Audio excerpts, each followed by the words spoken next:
ఇక crude oil రేట్లు తగ్గుతున్నా petrol ధరలు పెరగబట్టే మతలాబేంది $61 పడిన బ్యారెల్ క్రూడ్ ఆయిల్ పెట్రోల్ మాత్రం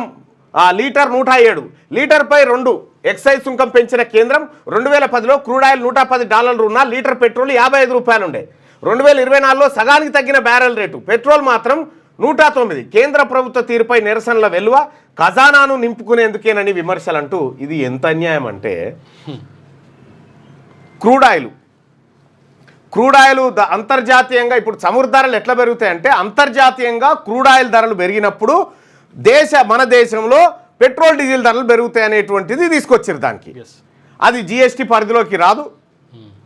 ఎందుకంటే ఇష్టం వచ్చినప్పుడు తెలంగాణ రాష్ట్రంలో 1 లీటర్ పెట్రోల్ మీద వ్యాట్ వాల్యూ యాడెడ్ ట్యాక్స్ అని సుంకాలు అన్నేసిన తర్వాత వచ్చిన వాల్యూకు మళ్ళా 33% 32% స్టేట్ ట్యాక్స్ యాడ్ అవుతుంది అంటే ₹100 మీద